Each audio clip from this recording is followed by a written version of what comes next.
My mother there, she's as harmless as one of those stuffed birds. ምን እንደሚከሰት ለታዳሚዎች መንገር ወይም ማሳየት እንችላለን። ብዙውን ጊዜ የእይታ ምልክቶችን እንደ ትንቢት እናስባለን። እነዛም በኋላ ላይ የሚታዩ ወይም በአካል የሚከሰቱ ነገሮች ናቸው። ነገር ግን ሁሉም የፊልም ሰሪ ማለት ይቻላል ምስላዊ ትንቢያዎችን ወይም ቪዥዋል ፎርሻዶዊንግን ለመፍጠር ኢነርሻ እና ሎጂካል ኬዝን በመጠቀም ስሜት ያለው ትረካን ይፈጥራል። በእይታ ታሪክ አተራረክና ሲኒማቶግራፊ ኢነርሻ የሚያመለክተው ነገሮች፣ ገጸ ባህሪያት ወይም የካሜራ እንቅስቃሴዎች በአዲስ አቅጣጫ ካልተተገበሩ ወይም ካልተቀየሩ በስተቀር አሁን ባለው የእንቅስቃሴ አሊያም የእረፍት ሁኔታዎች ውስጥ እንደሚቀጥሉ የሚገልጹ የእይታ መርሆችን ነው። ይሄ መንገድ አካላዊ በሆነ መንገድ ጭብጡን በመዘርጋት በዚሁ መንገድ እንደሚቀጥል በመጠቆም ወደፊት ስለሚከሰቱ ክስተቶች ወይም ውጤቶች ፍንጭ የሚሰጥ የትረካ ዘዴ ነው። በእይታ ትንበያ አመክንዮአዊ ዘዴ ወይም ሎጂካል ኬዝ የሚያመለክተው የወደፊቱ ክስተት እንዲከሰት በምክንያታዊነት የሚዘጋጁ ወይም የሚንጸባረቁ አሊያም የሚፈጠሩ፣ ይህም የመጨረሻውን ክስተት በዘፈቀደ ሳይሆን ከኋላ በመጡና በተገነቡ ሁኔታዎች የሚከሰቱ እንዲሆኑ ያደርጋል።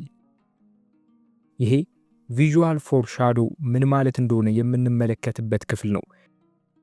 ሰላም እንደምናችሁ፣ እኔ ሰለሞን ደመቀ ነኝ። ይህ ደግሞ በዓለም ላይ ካሉ ትልልቅ ፊልም ሰሪዎች እውቀቶችን አምጥተን የምንማማርበት ክሎዛፕ የዩቲዩብ እና የቴሌግራም ቻናል ነው። እንዲሁም ፌስቡክ ላይ ቲክቶክም ላይ እገኛለሁ። ስለዚህ በቀላሉ ሰብስክራይብ በማድረግ የክሎዛፕ ቤተሰብ መሆን ትችላላችሁ። ላይክ፣ ሼር ስታደርጉ ደግሞ ስለ ፊልም ማወቅ ለሚፈልጉ ሰዎች ይሄ ቻናል ይዳረሳል። የሚከተሉትን ፊልሞች እንመለከታለን። እስቲ አንዳንድ ፍንጮችን እናንሳ። ፎርሻዶዊንግን መስራት ማለት በኋላ ላይ በትረካ ውስጥ የሚከሰቱ ክስተቶችን አስቀድሞ ለተመልካች ማሳየትን የሚያመለክት ዘዴን ማከናወን ማለት ነው። ፎርሻዶዊንግ በሁለት ምድቦች ሊከፈል ይችላል። ዳይሬክት ፎርሻዶዊንግ፣ ቀጥተኛ ትንበያ፣ ይህም የወደፊት ክስተቶችን በግልጽ ያሳያል እና ኢንዳይሬክት ፎርሻዶዊንግ በተዘዋዋሪ የሚተነበይ፣ ይህም የሚሆነውን ነገር በዘዴ የሚያመለክት ነው። ቪዥዋል ፎርሻዶዊንግ ወይም የእይታ ቅድመ ትንበያ ተመልካቾች ስለሚመጣው ነገር በግልጽ ሳይነገራቸው በምልክት ማስመልከት ወይም ማሳየት ነው። ብልህ የፊልም ሰሪ ሁል ጊዜ ቪዥዋል ፎርሻዶዊንግን በፕሮዳክሽን ዲዛይኖች፣ በሲኒማቶግራፊያቸው ወይም በኤዲቲንግ በመጠቀም ያሳያሉ። ቪዥዋል ፎርሻዶዊንግን በትክክል የተጠቀመ ታሪክ ሁሉም ነገር በአንድ የተዋሃደ እንዲመስል ያደርጋል። ሴራ ሲከሰት ምንም እንኳን አስገራሚ ቢሆንም ድንገት የተከሰተ እንደሆነ እንዳይሰማን ያደርጋል። ይህም በፕሮዳክሽን ዲዛይን ውስጥ እንዴት እንደሚሰራ በዝርዝር እንመልከት። ፕሮዳክሽን ዲዛይን ከብዙ ተለዋዋጭ ነገሮች ጋር ቪዥዋል ፎርሻዶዊንግን በስነ ስርዓት እንድንጠቀም ብዙ እድሎችን ይፈጥራል። ኤሚ በጎን ገርል ፊልም ላይ በምታነብበት ጊዜ የምትጠቀመው ብዙ ብሮች የሚመስሉ ቀላል ፕሮፖዛል አሉ። ተመልካቾች መጀመሪያ ላይ ስለ እነሱ ምንም ላያስብ ይችላል። ነገር ግን ኤሚ ምን እያደረገች እንደሆነ ስንገነዘብ ልብ ወለድ መጽሐፍ እየጻፈች እንደሆነ እናስባለን። በፕሮፕስ ደረጃ የምናያቸው ስክሪፕቶች ወይም የእሷ ጽሑፎች ብዙ ጊዜ ከእሷ ጋር እንደነበሩ የእይታ ማስረጃ አካሎች ናቸው። ፕሮፕስ ፕሮፐርቲን ለመግለጽ የምንጠቀምበት አጭር ቃል ነው። በስክሪኑ ላይ በተዋናዮች የሚያዙ ወይም የሚጠቀሙባቸው ተንቀሳቃሽ ነገሮችን የሚያመለክቱ ሲሆኑ ከመልክዓ ምድር፣ ከአልባሳት ወይም ከኤሌክትሪክ መሳሪያዎች የተለዩ ናቸው። ይህ አይነቱ ኢንዳይሬክት ፎርሻዶ ወይም ቀጥተኛ ያልሆነ ትንበያ እጅግ በጣም ስውር፣ በንዑስ ደረጃ ምንም ነገር ሳያመለክቱን አንድን ሴራ ጠንካራ ማድረግ የሚችሉ ናቸው። በኒክና ኤሚ ታሪክ ላይ ቢያንስ 300 ፕሮፕስን እናገኛለን። ነገር ግን ፎርሻዶዊንግና ፕሮዳክሽን ዲዛይን አሁንም ቀጥተኛ ባልሆነ መልኩ እየታዩ ግን ደግሞ የበለጠ ግልጽ ሊሆኑ ይችላሉ። አንድ ምሳሌ እንጠቀም። የብሉ ቬልቬት ፊልምን የመክፈቻ ትዕይንት ለምሳሌ ወደዚህ እናምጣ። በፊልሙ የሚታዩ ጭብጦችን በመመስረት ረገድ ትልቅ ሚና ይጫወታል። ነጭ የጣውላ አጥር፣ የድሮ የእሳት አደጋ መኪና፣ አረንጓዴው ሳር፣ እነዚህ ሁሉ ውብ የከተማ ዳርቻ ምስሎችን ሊያሳዩ ይችላሉ። ሞንታጁን የሚያቆሙት የሚንከራተቱ የሚመስሉ ነፍሳትን በማሳየት ነው። እዚህ ላይ ያለውን ፎርሻዶዊንግን ለማየት አስቸጋሪ አይደለም። በዚህ ውብ ማህበረሰብ ውስጥ አንድ ነገር እየጨለመ እንዳለ ጠቆም ያደርጉናል፣ ግን ምን እንደሆነ ወይም እንዴት እንደሚገለጥ ገና አላሳወቁንም። ስለዚህ ይህንን ትንበያ ስለሰጡን ወደፊት የሚመጣውን አስፈሪ ነገር መጠባበቃችን እየተባባሰ ይሄዳል።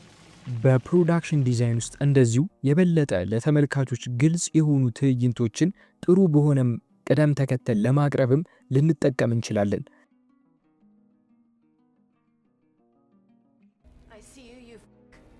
አንድ ተመራጭ የሆነ ፊልም ወደዚህ እናምጣ። ዳይሬክተሮቹ ዛክ እና አዳም ተመልካቾች የገጸ ባህሪያቱን ሞት እየጠበቁ እንደሆነ ያውቃሉ። ስለዚህ በእያንዳንዱ ትዕይንት ውስጥ ብዙ አስፈሪ ክስተቶችን ይጨምራሉ። ከነዚህ ስብስብ ክፍሎች ውስጥ አንዳንዶቹ የአንድ ገጸ ባህሪ ውድቀት አካል ይሆናሉ። ሌሎቹ ግን እኛን ለማምታታት ሆን ብለው የተቀመጡ ሬድ ሄሪንግ ናቸው። በፊልም ውስጥ ሬድ ሄሪንግ ማለት ተመልካቾችና ገጸ ባህሪያትን ለማሳሳት ሆን ተብለው የተቀረጹ ትኩረትን ከእውነተኛ ጥፋተኛ ከሆነው ገጸ ባህሪ ወይም ትክክለኛ ከሆነው መፍትሄ አሊያም የታሪኩ አቅጣጫ ለማራቅ የሚያስችል አታላይ የሆነ የታሪክ መሳሪያ ነው። ያ በገጸ ባህሪያት ወይም ደግሞ በሌላ ፍንጮች ሊሰራ ይችላል። ኮስቹም ዲዛይን ወይም የልብስ ዲዛይን እና ፎርሻዶዊንግ አብረው ሊሰሩ ይችላሉ። ለምሳሌ በዘ ወርልድ ኦፍ ኢንድ ውስጥ በመጨረሻ የሚቀሩት ገጸ ባህሪያት ሮቦቶች ሰማያዊ ልብስ ለብሰው ሲታዩ እሱም እንዲሁ የአንድሮ ውስጣዊ ክፍል ቀለም ነው። ይህ በእንዲህ እንዳለ በደብል ኢንዴምኒቲ የሚጀምረው በአንድ ሰው ምስል ነው። በክራንች ወደ ካሜራው እየሄደ ባለ ተዋናይ ትዕይንት ነው። ለአብዛኛው የፊልሙ ክፍል ተመልካቾች ይሄ ትዕይንት ወይም የዚህ ሰው ጉዳት እንደገና እንዲታይ እየጠበቁ ነው እና ሲከሰት በሆነ መንገድ አስፈላጊ እንደሆነ እናውቃለን።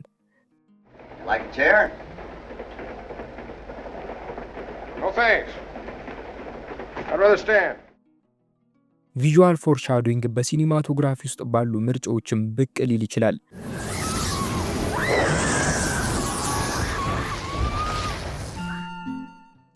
በሲኒማቶግራፈር ውስጥ ቪዥዋል ፎርሻዶዊንግ ብዙ ቅርጾችን ሊወስድ ይችላል።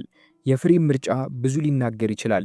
ለምሳሌ በጆጆ ራቢት ፊልም ላይ ዳይሬክተሩ ታይካ ዋይቲቲ የሮዚን ጫማዎች በበርካታ ቀረጾች ውስጥ የትኩረት ማዕከል እንዲሆኑ ያደርጋል። ይህም በኋላ ላይ በፊልሙ ላይ የሚታየውን ወይም የሚከሰተውን አስከፊ ትዕይንት ሙሉ በሙሉ የተዋጣለት እንዲሆን ያደርጋል። ፍሬሚንግ እንዲሁ ወደፊት ስለሚመጡ የገጸ ባህሪ ተለዋዋጭ ባህሪያት ሊያመለክተን ይችላል። ዘ ዊንድ ዛት ሼክስ ዘ ባርሊ ፊልም ውስጥ ርቀቱ በሁለቱ ወንድማማቾች መካከል ያለውን ግንኙነት ብዙውን ጊዜ ቃል በቃል ይገልጻል። እዚህ ሎንግ ፓን በሁለቱ ሰዎች መካከል ስላለው ልዩነት እንድናስብ ያስችለናል እና በተራው ደግሞ እየተባባሰ የመጣውን ግጭት ያሳየናል። በአስፈሪ ፊልሞች ውስጥ የሚተነብይ የተለመደ የሲኒማቶግራፊ ክፍል ከሩቅ ሃንድ ሄልድን መጠቀም ሲሆን ይህም ለተመልካቾች አንድ ሰው ገጸ ባህሪያቱን እየተመለከተ እንደሆነ ምልክት ይሰጣል። ሲኒማቶግራፈር የእይታ ዘይቤዎችን በቪዥዋል ሞቲቭ ሊፈጥር ይችላል። ይህም በኋላ ላይ ምልክት ይሆናሉ። በፊልሞች ውስጥ የእይታ ዘይቤ አሊያም በእንግሊዝኛው ቪዥዋል ሞቲቭስ የምንለው ተምሳሌቴ ትርጉም የሚይዙና የፊልምን ጭብጥ የሚያጠናክሩ ተደጋጋሚ ምስሎች፣ ቀለሞች፣ ነገሮች አሊያም ደግሞ ቅጥ በእንግሊዝኛው ደግሞ ዘይቤ ሊሆኑ ይችላሉ። ቀጥተኛ ውይይት ሳያስፈልግ የገጸ ባህሪ እድገትን፣ ስሜታዊ ሁኔታን በማቀናጀት ጥበባዊ ቋንቋንም በመፍጠር ትረካውን የተሻለ ለማድረግ ያገለግላል። እንደ ብላክ ስዋን ተደጋጋሚ የመስታወት ቀረጾች ያሉ የታሪክ አካሄዶች የገጸ ባህሪዋን የተከፋፈሉ ስብዕናዎችን የሚያመለክቱ ናቸው። የካሜራ ቴክኒኮች በፊልም ላይ ስለሚሆኑ ነገር ቅድመ ትንበያ ሊያሳዩ ይችላሉ። ለምሳሌ በቨርቲጎ ውስጥ ስኮት ገና በጅማሬው ከፍታ ቦታ እንደሚፈራ አውቀናል። ይህም በፊልሙ የመጨረሻ ክፍል ውስጥ ሊያጋጥመው የሚችለውን ችግር ያሳውቀናል። ይሁን እንጂ ዳይሬክተሩ ሂችኮክ የዶሊ ዙምን ሁለቱንም ጊዜያት ለማሳየት ሲጠቀም በሁለቱ ክስተቶች መካከል የበለጠ ግልጽ የሆነ እይታን ይፈጥራል። የስኮትን ስቃይ በአይነ ህሊናችን እናስታውሳለን። ቀለምም እንዲሁ ከቪዥዋል ፎርሻዶዊንግ ጋር አብሮ ሊሰራ ይችላል። የማትሪክስ አረንጓዴ አንጸባራቂ ቀለም ለየት ያለ ውበትን ይሰጣል። ነገር ግን የኒዮ ዓለም ተፈጥሯዊ እንዳልሆነና በኮምፒውተሮች ላይ ከምናየው አረንጓዴ ጽሑፍ ጋር እንደሚያያዝ በስውር ይነግረናል። የመድረክ ምርጫ ወይም ስቴጂንግ ወደፊት ስለሚመጡ ነገሮች እንዲሁ ሊጠቁመን ይችላል። ፊልም ሰሪው በድረ ምርት ወይም ፖስት ፕሮዳክሽን ወቅት የእይታ ፍንጮችን የበለጠ ማጎልበት ይችላል። Ghosts are real. This much I know. ምንም እንኳን ለፎርሻዶዊንግ ቅድመ ዝግጅት ማድረግ በጣም ጥሩ ቢሆንም እንዲሁ በኤዲቲንግ ውስጥም ሊፈጠሩ የሚችሉ ብዙ እድሎች አሉ። ልክ እንደ ቦብ ኦል ዘ ጃዝ ፊልም ውስጥ ወደፊት ለሚከሰቱ ክስተቶች አስቀድሞ ፎርሻዶዊንግን የሰራው በኤዲቲንግ ውስጥ እንደሆነ ተናግሯል። በፊልም ቀረጻ ውስጥ የጆን ትውስታን በሆስፒታል አልጋ ላይ እናያለን።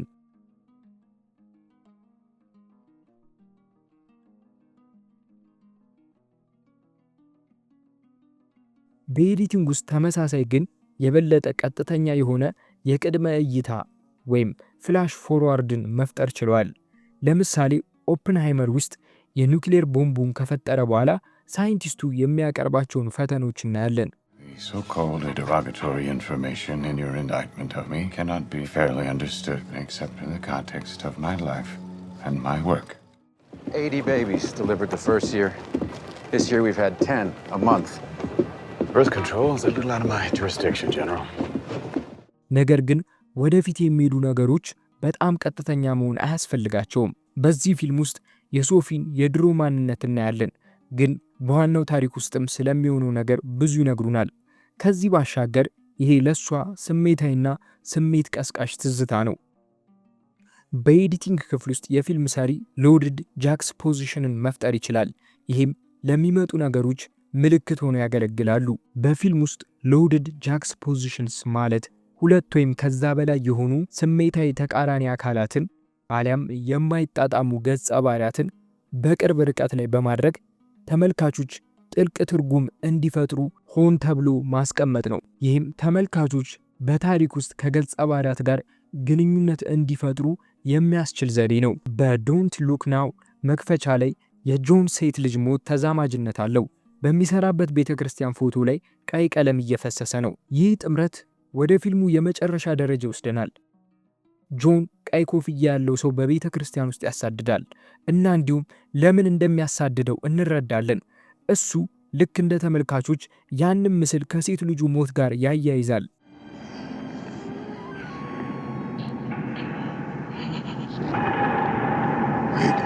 Wait.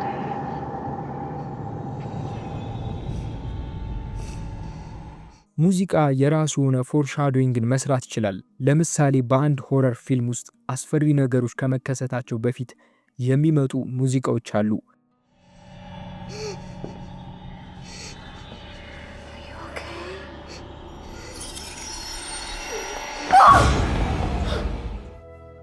ከዚህም የበለጠ ከፍ ሊል ይችላል። በስታር ዋር ውስጥ የድምፅ አቀናባሪ ጆን ዊሊያምስ ለአናኪን የሰጠው የድምፅ ቶን ከጭብጡ ጋር የተዋሃዱ ዜማዎችን ይጠቀማል። The chosen one the boy may be. Nevertheless, grave danger I fear in his training. Master Yoda, I gave Qui-Gon my word. I will train Anakin.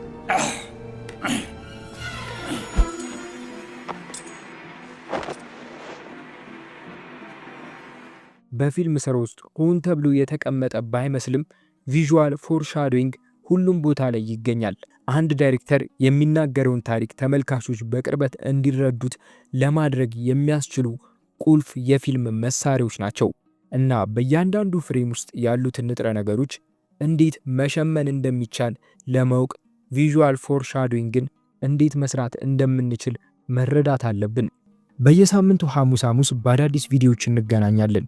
ሰብስክራይብ ያላደረጋችሁ ሰብስክራይብ በማድረግ የክሎዝ አፕ የፊልም ቤተሰብ መሆን ትችላላችሁ። በያላችሁበት መልካም ጊዜ ይሁንላችሁ።